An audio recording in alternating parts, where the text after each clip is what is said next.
Setelah mencabut seluruh energi pembantaian di dalam tubuhnya, Wang Lin terus duduk bersila di dalam formasi pedang yang menancap di tanah. Tubuhnya mencoba menyatu dengan daya hisap, dan kini hisapan yang muncul dari lubang tidak lagi berpengaruh kepadanya. 11 tahun berlalu dan Wang Lin masih duduk diam di atas batu. Daya hisap juga masih tidak berhasil menembus jiwa primordialnya dan membuat Wang Lin merasakan kondisi misterius yang menjebaknya saat ini belum sempurna. Tak terasa 17 tahun telah berlalu sejak Wang Lin terjebak di tempat itu. Wang Lin akhirnya membuka mata dan ia langsung menyadari ada perubahan yang sangat besar. Ia juga mengerti jika ingin sepenuhnya menyatu dengan kondisi misterius ini, Wang Lin harus menjadi bagian dari daya hisap itu sendiri. Wang Lin kemudian mencoba menenggelamkan diri lebih dalam pada daya hisap. Suara seorang wanita bergema di dalam jiwa primordialnya. Mata Wang Lin memancarkan sebuah kilatan petir dan ia langsung berdiri setelah belasan tahun jadi wibu nolep. Wang Lin merasa ada emosi yang terkandung di dalam suara wanita yang memanggilnya. Wang Lin menutup matanya dan segera bergerak maju.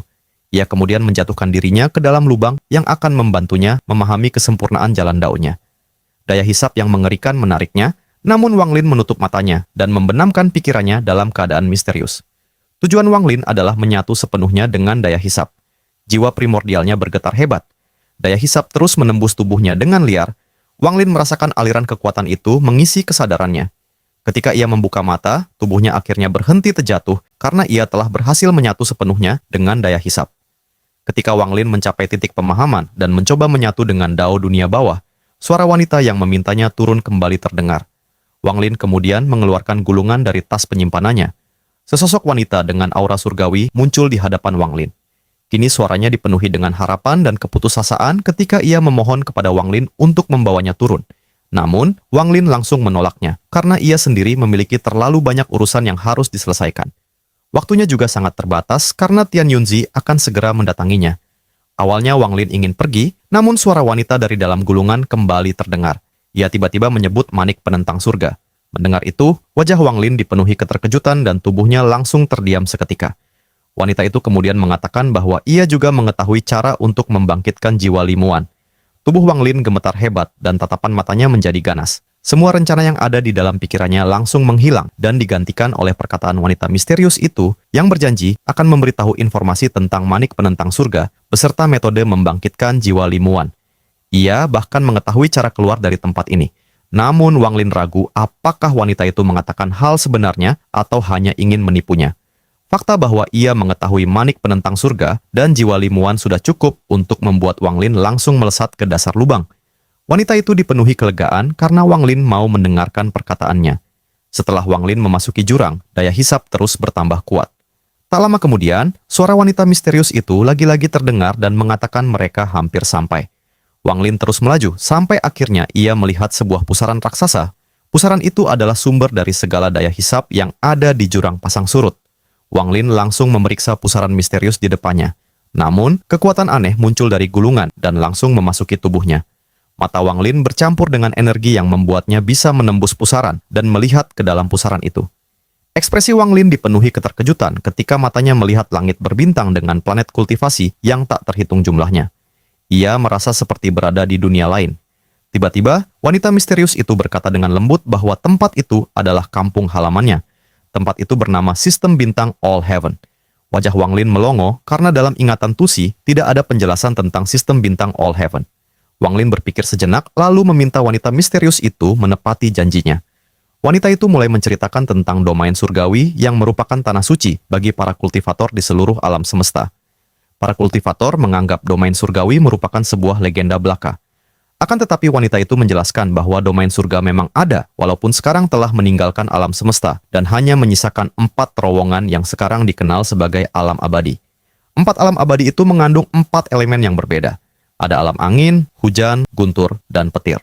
Masing-masing alam terdapat di seluruh sistem bintang dan sistem bintang All Heaven yang berada di bawah alam abadi guntur merupakan tempat manik penentang surga berasal. Wang Lin terus mendengarkan penjelasan dari wanita misterius itu. Ia juga bercerita tentang manik penentang surga yang tiba-tiba menghilang sebelum kembali muncul di sistem bintang aliansi alam abadi hujan, tempat Wang Lin berada. Wang Lin kemudian bertanya apakah wanita itu yang memasang susunan transfer di batu dasar lubang ini. Namun wanita misterius itu dengan cepat menjelaskan bahwa susunan formasi itu dibuat oleh kultivator yang berasal dari All Heaven. Formasi itu hanya bisa diaktifkan dengan batu khusus. Wanita itu kemudian menjelaskan tentang cara membangkitkan jiwa Li Muan yang berada di dalam manik penentang surga. Ia berjanji akan meminta bantuan leluhurnya untuk membangkitkan jiwa Li Muan, asalkan Wang Lin membawanya. Namun Wang Lin tidak bodoh. Ia menyadari wanita itu berusaha memancingnya ke All Heaven. Setelah menanyakan beberapa informasi tentang asal-usulnya, Wang Lin menebak jika wanita misterius itu ingin pergi ke All Heaven dan tidak ingin membantunya membangkitkan Li Muan. Tanpa basa-basi, Wang Lin langsung memasukkan gulungan itu ke tas penyimpanannya, lalu terbang ke atas. Ia juga berhenti berbicara dengan wanita itu. Tak lama kemudian, Wang Lin akhirnya tiba di sebuah batu besar dengan retakan. Wang Lin mengeluarkan gulungan itu dan menancapkannya ke dinding. Wang Lin kemudian menyegel gulungan itu dengan ribuan batasan yang mengerikan. Setelah berbulan-bulan melakukan penyegelan dengan pengawal abadinya, Wang Lin akhirnya berhasil mengubur gulungan itu jauh di dalam goa. Dengan ini, tak ada seorang pun yang akan mengetahui bahwa ada gulungan berisi wanita misterius di dalamnya. Setelah selesai, Wang Lin memutuskan untuk segera keluar dari lubang pasang surut. Wang Lin masih meragukan wanita itu mungkin sepenuhnya jujur. Wanita misterius itu bahkan mengajaknya pergi ke All Heaven. Hal itu sudah cukup untuk membuktikan bahwa sistem bintang All Heaven benar-benar nyata. Wang Lin juga mengingat tentang keluarga Siang di sebuah planet bernama Donglin. Wanita misterius itu juga mengakui berasal dari keluarga Siang. Wang Lin berniat menyelidikinya secara langsung, karena wanita misterius itu menyebut leluhur mereka mempunyai cara membangkitkan Li Muan. Wang Lin menyadari bahwa tanah roh iblis dipenuhi bahaya. Tian Yunzi dan para monster tua juga bisa datang kapan saja. Akan tetapi Wang Lin tetap merasa aman karena token terakhir ada di tangannya. Tanpa kehadiran dirinya, para monster tua itu tidak akan bisa memasuki goa Kaisar King Lin yang asli. Wang Lin berencana kembali setelah kekuatannya meningkat hingga setara dengan para monster tua untuk mengungkap apa yang ada di dalam goa King Lin. Setelah dibantu penjaga surgawi untuk membentuk formasi, Wang Lin akhirnya tiba di pintu masuk lubang pasang surut. Hal itu membuat nyamuk peliharaan Wang Lin yang tadinya putus asa tiba-tiba menjadi sangat bersemangat. Mata nyamuk itu berbinar sebelum kemudian dengan jeritan penuh kebahagiaan ia melesat masuk ke dalam pintu masuk lubang dan memutari tubuh Wang Lin. Ia kemudian menyuruh Wang Lin duduk di atasnya. Mereka akhirnya berhasil keluar dari lubang. Sesampainya di luar, Wang Lin melihat jumlah kawanan nyamuk menjadi sangat sedikit. Ia dengan cepat memeriksa ingatan si nyamuk dengan indera ilahinya. Di dalam ingatan itu, Wang Lin melihat pertarungan sengit antara Zhou Yi dan Tan Lang. Namun saat mereka asik gelut, keduanya tiba-tiba ditangkap oleh pasangan kultivator misterius yang turun dari pintu keluar negara iblis api. Adapun nyamuk Wang Lin, ia selamat berkat kecerdasannya. Nyamuk itu kini memilih untuk terbang menuju negeri iblis air untuk menemani Wang Lin. Kelompok nyamuk mengikutinya dengan jeritan marah seolah memintanya untuk tinggal dan tetap menjadi raja mereka. Akan tetapi nyamuk Wang Lin yang setia memutuskan untuk tetap mengikuti Wang Lin. Hal itu mengakibatkan ribuan nyamuk langsung menatap Wang Lin. Mereka memperlakukan Wang Lin seolah ia adalah penjahat yang mengambil sang raja dari mereka. Wang Lin dengan dingin menatap ke arah kawanan nyamuk. Hal itu membuat nyamuk peliharaan Wang Lin menjerit dengan tekanan kuat. Melihat itu, nyamuk-nyamuk di sekitar yang tadinya ingin mengeroyok Wang Lin langsung kena mental. Wang Lin menghela napas dan mengeluarkan sebuah kantong penyimpanan yang berisi cairan untuk menyimpan nyamuk dan katak guntur. Kerumunan nyamuk langsung terdiam sebelum akhirnya satu persatu memasuki kantong penyimpanan. Akan tetapi tidak semua nyamuk nurut gitu saja. Banyak dari mereka yang tetap tinggal dan hanya bisa menatap raja mereka yang perlahan menghilang. Jeritan penuh kesedihan terdengar ketika kawanan nyamuk yang tertinggal pada akhirnya memilih untuk meledakkan diri mereka sendiri hingga membuat nyamuk Wang Lin bergetar hebat dan tidak dapat menahan kesedihannya. Wang Lin segera menyadari bahwa nyamuk yang sudah dewasa tidak bisa dijinakan. Ketika mereka ditinggalkan oleh rajanya, semua nyamuk dewasa lebih memilih untuk mengakhiri hidup mereka. Wang Lin merasa tak tahan ketika ia melihat kesedihan nyamuk peliharaannya dan memilih untuk memasukkannya ke dalam kantong penyimpanannya, supaya ia bisa memulihkan kesedihannya. Banyak nyamuk-nyamuk kecil memilih ikut bersamanya. Tubuh Wang Lin melayang di udara dan matanya menatap ke arah langit biru. Ia merenung ketika menyadari berapa lama dia terjebak dalam lubang pasang surut. Setelah ngumpulin nyawa layaknya orang bangun tidur, Wang Lin membuka tas penyimpanannya dan mengeluarkan token goa King Lin yang palsu. Ia kemudian membentuk segel dan menutup goa untuk menghancurkan susunan transfer agar tak seorang pun bisa masuk ke dalamnya. Setelah memastikan goa itu aman sepenuhnya, Wang Lin melesat dan muncul kembali di medan perang kuno, tepatnya di wilayah luar suku pemunihan jiwa. Seluruh anggota suku langsung membungkuk hormat. Wang Lin tak mau membuang waktu dan tinggal berlama-lama di suku pemunihan jiwa. Ia kemudian memanggil Shisan dan Ouyang Hua dan memberikan metode kultivasi. Wang Lin juga tak melupakan janjinya untuk mengajarkan bagian terakhir metode klan iblis raksasa kepada Shisan. Setelah urusannya selesai, Wang Lin langsung pergi dari suku pemurnian jiwa. Hal itu membuat Shisan dan Ouyang Hua hanya bisa bersujud dengan kesedihan yang mendalam. Mereka mengetahui di masa depan akan sangat sulit untuk kembali bertemu dengan Wang Lin. Di negara iblis langit, Shi Xiao kini sedang berkultivasi dengan Chen Tao di depannya. Saat ini, kultivasi Chen Tao telah kembali ke tahap menengah ascendant. Shi Xiao berkata ia akan merekomendasikan Chen Tao karena dirinya akan segera menjadi wakil panglima tertinggi. Chen Tao merasa sedikit senang ketika mendengar itu. Namun, Shi Xiao malah menghina Wang Lin sebagai kultivator rendahan karena ia adalah penyebab kegagalannya menjadi wakil panglima iblis 100 tahun lalu. Chen Tao sedikit emosi dan mengingatkan bahwa Wang Lin adalah adik juniornya. Akan tetapi Shi Xiao malah makin ngelunjak. Ia juga menyebut Wang Lin telah menghilang sejak lama dan mungkin tidak akan pernah menganggap Chen Tao sebagai seniornya. Shi Xiao makin sok keras dan mengatakan jika bukan karena menghormati Chen Tao, ia pasti telah menghabisi Wang Lin sejak lama dan mengajari bagaimana seharusnya sikap seorang kultivator.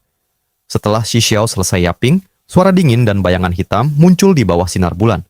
Hal itu membuat Chen Tao langsung mengenali suara itu adalah suara Wang Lin. Shi Xiao ngamuk dan meminta Wang Lin meninggalkan kota iblis langit dalam 3 napas. Akan tetapi Wang Lin menolak karena ia telah berjanji kepada penjaga penjara Hong untuk menghabisi Jenderal Iblis Shi Xiao. Shi Xiao berteriak dan langsung menerjang ke arah Wang Lin dengan niat membunuh. Melihat itu, bayangan ganas di belakang Wang Lin langsung menerjang dan menghabisi Shi Xiao dalam satu serangan. Chen Tao gemetar ketika menyadari orang di belakang Wang Lin memiliki kekuatan setara dengan kultivator ilusionary Yin. Sebelum pergi, Wang Lin memperingatkan Chen Tao untuk berhati-hati kepada Tian Yunzi, lalu menghilang dengan sekejap. Seluruh urusan Wang Lin akhirnya selesai, ia kemudian muncul di luar pintu, masuk jurang pasang surut dan menatap ke arah langit. Setelah sebelumnya semua monster tua setuju untuk memasuki tanah roh iblis lebih awal, proses pembukaan gerbang pun akhirnya dimulai. Hal itu membuat seluruh tanah roh iblis bergetar hebat. Seluruh orang yang berada di negara roh iblis gemetar karena mengetahui bahwa fenomena ini adalah tanda masuknya kultivator luar. Dalam sekejap, 7 cahaya pelangi turun dari pusaran. Semua pecahan setan kuno keluar dari tanah suci masing-masing dengan tatapan muram. Begitu tiba, Ling Tianhou langsung berteriak dan memanggil Tanlang. Sedangkan leluhur darah langsung mencari tempat Yao Xixue berada. Wajah leluhur darah semakin muram karena berapa kali pun ia mencari, ia tetap tak dapat menemukan keberadaan anaknya. Tian Yunzi memainkan jarinya dan segera menggunakan kemampuan ramalannya, karena sebelumnya ia tak dapat meramal karena dihalangi segel tanah roh iblis. Ling Tianhou terus mencari dengan indera ilahinya sebelum bertabrakan dengan 2 indera ilahi milik pasangan awan surgawi. Ling Tianhou segera bertanya tentang keberadaan Tanlang kepada mereka berdua. Wang Wei mengatakan sifat temperamental Ling Tianhou belum juga menghilang dan akhirnya menepuk tas penyimpanan miliknya untuk mengeluarkan Tanlang beserta Chen Long. Chen Long berlutut dan wajahnya dipenuhi kebahagiaan ketika ia melihat gurunya datang. Ia kemudian mengatakan penyebab kematian seluruh saudara juniornya adalah karena ulah Tanlang. Mendengar itu, Tanlang tetap tenang dan menyebut dirinya hanya menjebak mereka dalam kabut ungu untuk mendapatkan token. Chen Long kembali berteriak namun dihentikan oleh Ling Tianhou. Ling Tianhou menatap Tanlang dengan penuh niat membunuh dan bertanya di mana token yang ia sebutkan sebelumnya. Namun, Tanlang tetap tenang dan bersumpah atas jalan daunnya bahwa token itu tidak ada di tangannya. Ia kemudian mengatakan token itu berada di tangan Wang Lin. Meskipun membenci Tanlang, Chen Long tetap mengakui bahwa Wang Lin telah merebut token itu dari tangannya. Tiba-tiba, Tian Yunzi menemukan keberadaan Wang Lin yang kini telah masuk jurang pasang surut. Wang Lin menyatu dengan daya hisap dan bergerak turun lebih cepat menuju pusaran yang ada di dasar jurang. Dalam sekejap, Tian Yunzi menembus daya hisap dan semua monster tua langsung mengikuti penglihatannya. Wang Lin jelas menyadari jika monster-monster tua itu sedang mengejarnya. Namun ia mencoba tetap tenang. Wang Lin bahkan membuka tas penyimpanannya dan memanggil formasi pedang 7 bintang yang membuat ekspresi Ling Tianhou menjadi gelap. Formasi itu berputar di sekeliling tubuh Wang Lin dan mempercepat menuju dasar jurang. Semua indera ilahi turun dan akhirnya menemukan sosok Wang Lin yang akan segera masuk dalam pusaran.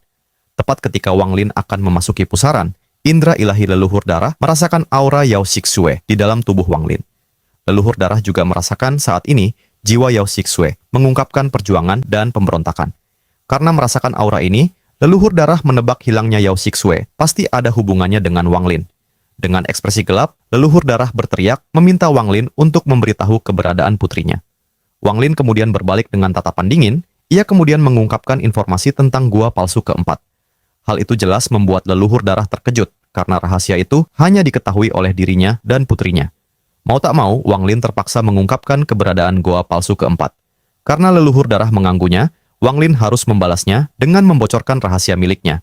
Karena itu, pasti akan menyulitkannya. Setelah mengatakan itu, Wang Lin melangkah dan akhirnya masuk ke dalam pusaran hingga membuat kekuatan dahsyat menyembur dari pusaran. Kekuatan ini terlalu kuat, bahkan indera ilahi milik para monster tua pun tak mampu menahannya. Karena itu, mereka hanya bisa pasrah dan menyaksikan Wang Lin memasuki pusaran penghubung dua sistem bintang. Prediksi Wang Lin terbukti benar ketika mereka mendengar informasi tentang goa palsu keempat serta melihat ekspresi kaget di wajah leluhur darah. Para monster tua menjadi sunyi sebelum akhirnya mereka menatap ke arah leluhur darah dan memintanya memberikan penjelasan. Leluhur darah akhirnya mengakui keberadaan goa palsu keempat. Namun, ia juga menegaskan bahwa kemungkinan Wang Lin telah menepati goa tersebut. Satu-satunya hal yang bisa mereka lakukan untuk mendapatkan akses masuk ke gua abadi adalah menangkap Wang Lin. Akan tetapi, mereka tidak bisa melakukannya karena Wang Lin telah masuk ke pusaran pasang surut dan memasuki sistem bintang All Heaven. Para monster tua itu juga sudah beberapa kali berusaha masuk ke dalam pusaran, namun selalu ditolak karena kekuatannya terlalu besar. Mereka penasaran rahasia macam apa yang dimiliki Wang Lin, sehingga bisa melewati pintu masuk antar sistem bintang. Mereka kemudian berencana bekerja sama dan mencari seseorang untuk menangkap Wang Lin. Mereka tidak saling mempercayai satu sama lain karena itulah akhirnya mereka memilih Tan Lang sebagai pilihan terbaik. Agar Tan Lang tak kabur, mereka semua memasang batasan di tubuhnya, sehingga dia tidak memiliki pilihan lain, kecuali dengan patuh menangkap Wang Lin dan membawanya kembali ke planet Tianyun. Ketika para monster tua sibuk merencanakan untuk mengejar Wang Lin, Tianyunzi justru menatap pusaran dengan cahaya misterius di matanya. Dengan demikian, perjalanan Wang Lin sebagai Thunder Celestial Shumu secara resmi dimulai.